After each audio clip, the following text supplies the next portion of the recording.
Okay. Hey fellow cynics, hope you're doing well. Welcome to another Digital Cynics Friday news video. PlayStation just had their State of Play event on Thursday. It wasn't the most mind-blowing event, but to be fair, they did tell us in advance that it was primarily going to be focused on third-party titles for PlayStation 4 and PSVR. With that being said, I still thought it was an okay showing, and there's some stuff worth talking about. Be sure to subscribe for future PlayStation content, and without further delay, here's a quick recap of what went down on Thursday's State of Play. Starting out the show, we had a sort of narrated trailer from the producer at Toys for Bob going over some new details about the upcoming Crash Bandicoot game, Crash Bandicoot 4: It's About Time. The game is intended to be a direct sequel to the Crash Bandicoot Warped game. Dr. Cortex and Dr. Entropy have now escaped and seek to conquer all existing dimensions. The game will contain a lot of platforming that has made the series so beloved, but will also have some new mechanics as well, via items called quantum masks. These masks will allow you to do things like phase objects in and out of existence, change the player's gravity settings, and more. You'll be able to play as Crash and Coco throughout the entirety of the game, but you'll also be able to play as Dingodile and even Dr. Cortex throughout certain parts. Toys for Bob reiterated in the trailer that Crash Bandicoot 4 will not contain any sort of microtransactions, and they intend to have many unlockable skins only unlocked through gameplay. Crash Bandicoot 4: It's About Time is set to release on October 2nd. Following Crash 4, IO Interactive showed off Hitman 3 and its PSVR mode.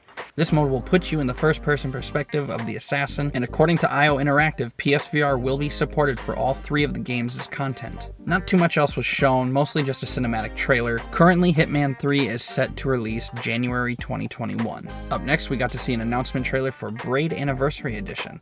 This new edition for the indie smash hit will have upgrades in sound, resolution, and will contain new artwork specifically making it appear more paint-like.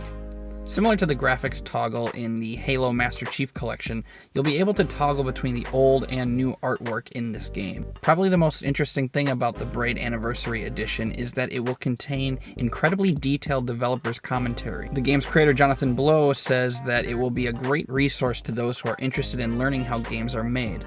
After Braid, we got to see some PS5 gameplay of Giant Bomb's The Pathless. This is a heavily stylized game with an interesting looking archery mechanic that allows you to quickly traverse across the area.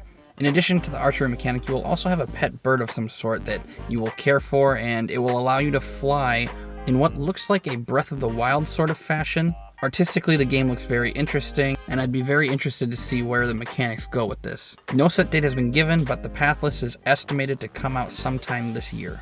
The much-anticipated Spelunky 2 also made an appearance with a narration from the game's creator Derek Yu, discussing the inspirations and changes for the sequel. A couple new additions that were mentioned were branching pathways and even online multiplayer, allowing the player to build an in-game community for themselves. We don't have a specific date yet, but we know Spelunky 2 is set to release sometime in 2020. Next up, we have Aeon Must Die. This 2D action beat-em-up style game is honestly one of my personal favorites from this showing. It has this really cool, dark, demonic sort of art style and seems to have a really cool story paired with it. Like a lot of games on this list, Aeon Must Die doesn't have a set date yet, but this one is slated for sometime in 2021. Anno Mutationum, I hope I said that right, is another interesting looking game from the event. This is a 2D, 3D hybrid action-adventure game with some RPG elements thrown in the mix, all taking place in a cyberpunk environment. The exploration and NPC interaction all take place in this 3D RPG-like fashion, then switches to 2D whenever you're in a battle mode.